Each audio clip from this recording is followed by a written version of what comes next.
And ladies and gentlemen, that's the trap. Okay? They don't focus on self-responsibility. They don't focus on life or respect.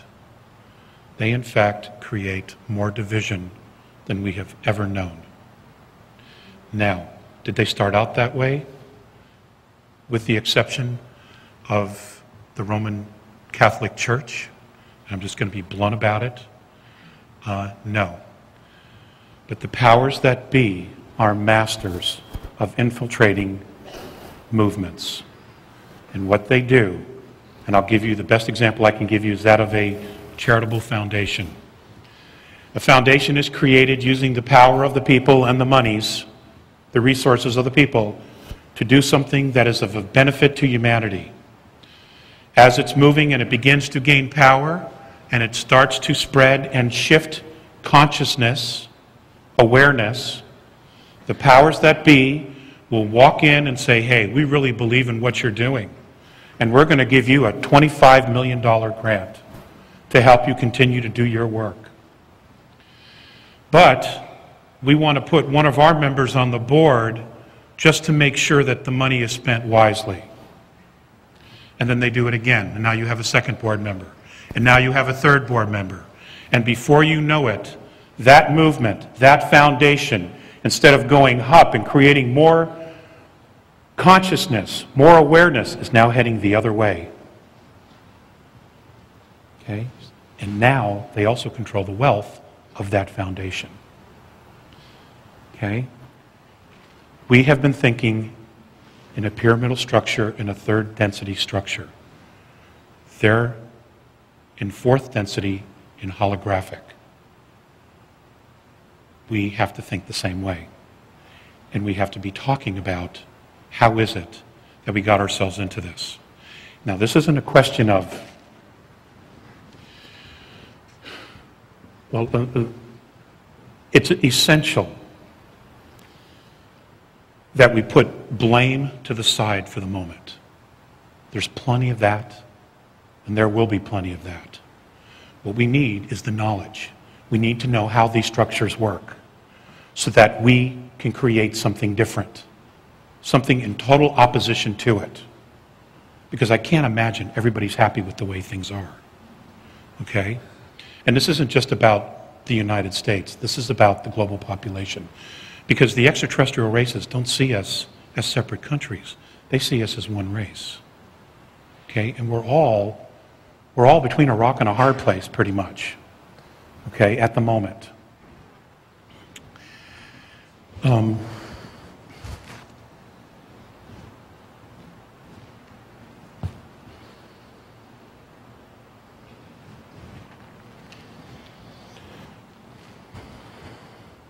Taking personal responsibility is huge, but it really is the first and the biggest step to achieving full consciousness. Okay? I'm going to read you a quote that I found. It's from a gentleman named Little Hawk. He's a Native American Indian with the Mohawk tribe. Take credit for your mistakes, not what you do good, because you're supposed to be doing good anyway. Okay? We've all made mistakes. We've all screwed up. Okay? But that's part of the learning process. Okay? If you had all knowledge and you were all seeing, you wouldn't need to be here. Okay? So, collectively and individually, we need to start looking at the world and saying, what has my contribution been? Now, I'm not talking about going out and trying to save the world. It's not about that at all. Okay? It's really about each one of us individually. It's about being the light. It's about not feeling shame for our mistakes. It's about absolutely unlearning that you are not a sinner.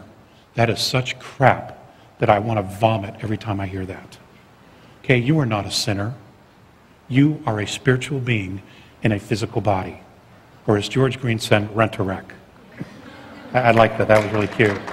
Okay? Now, Look at the structure that is overlaying us. Governments of control and dominance, a monetary system that controls everything, corporations and banks that own the debt of every nation, which means literally they're in control because they have the debt. Okay? We have medical and pharmaceutical companies who have had cures for cancer and other diseases, okay, that now want to damage your DNA with untested vaccinations. Imagine how afraid they are of you. Can you just for a moment imagine how afraid of you they are? And now you've got to ask yourself the question, why are they afraid of you? Okay? Because we are awesome, awesome creator gods. We have the ability to create reality, to bring it forth, to call it forth. And they have done everything they can to continue to make sure that we believe we're powerless. This is why so many extraterrestrial races are coming here now. Okay? Because they know different. On some level, ladies and gentlemen, we consciously have called forth this drama. This is really about us. Okay, we have called this forth. Okay, this is really about us.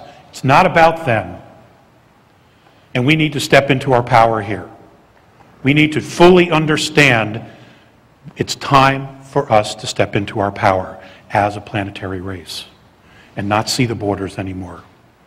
Now, I would not be that opposed to a global government if it was set up with a constitution like the U.S. Constitution and an absolute Bill of Rights. But even then, that's not a guarantee. Because if people don't defend those rights, if people don't defend their liberties, what good is it? We've just experienced that. Okay? We've just experienced that. And in 1913, when the Federal Reserve took over, that's when the train started going the other way. And here we are. $100 trillion in debt. An absolutely ridiculous number. Okay? It's probably higher. Who knows? Okay? Now, in creating our holographic model of a civilization or a social structure, do we want to have a monetary system? Do we actually need a monetary system? Because we're the only ones that I'm aware of in our galaxy that still use a monetary system. Okay? In fact, many, many years ago, I had been asked by Morin Emphasis to put together a short presentation on money. They already knew about it, but I did the best that I could. And when it was over, Visayas just looked at me and he goes, "I don't understand." And I said, "Well, what do you not understand?" He says, "I don't understand why you have to pay to live on a planet you were born on."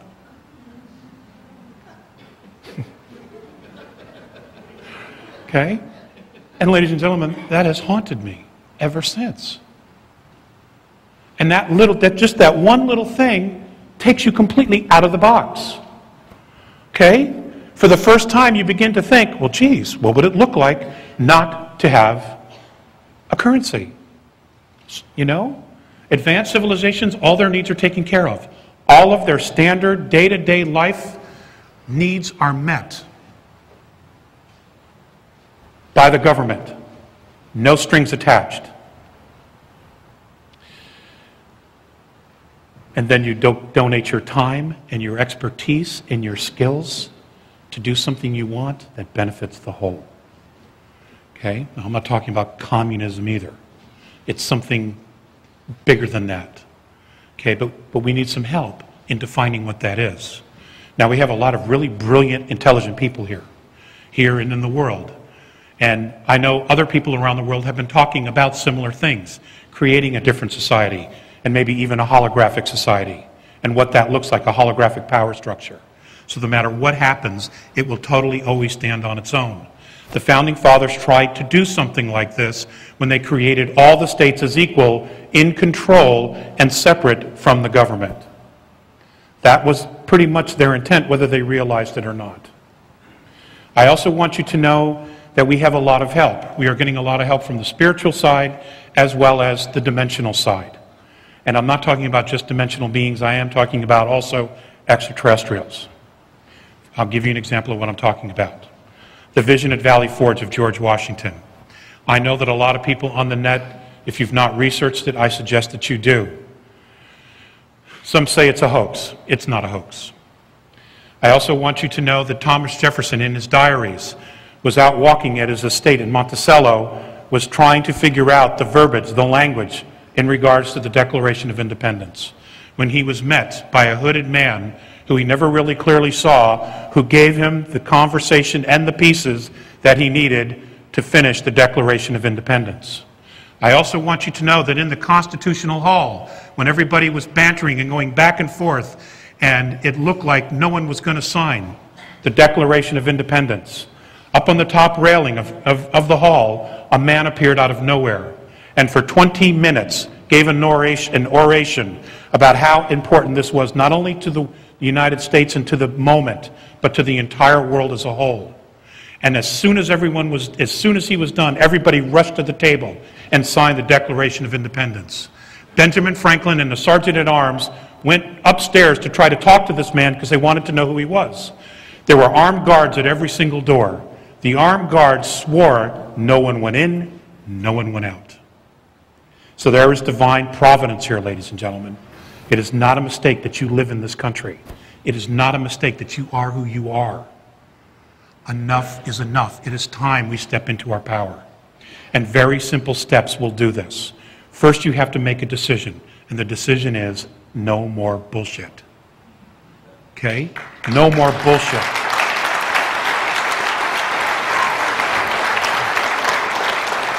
Okay?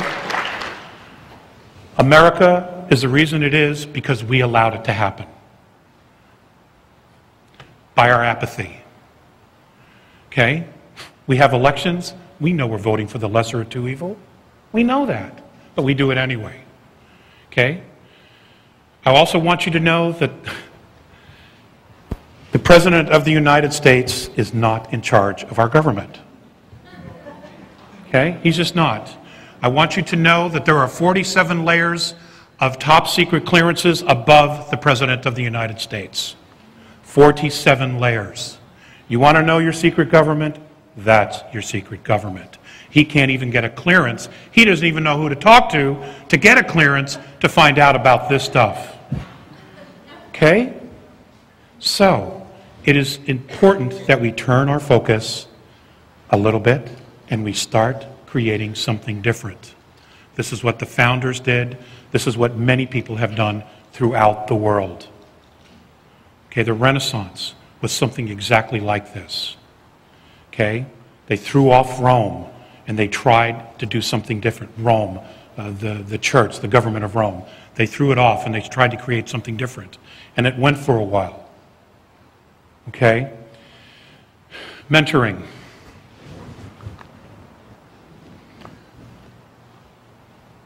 The conversation in the exopolitics community, in my personal opinion, is no longer, do UFOs exist? It's completely irrelevant, okay? We already know they do. Where do they come from? That has some validity. Is it metal? That doesn't have any validity. It doesn't matter, okay? What matters is, why are they here? And what can we do to learn from this experience? Now, the reason that many of the extraterrestrial groups benevolent are not talking to the government is because they know they're compromised. I will tell you that there has begun some mentoring off-world of our military. Off-world. It has begun. But that is such a small piece.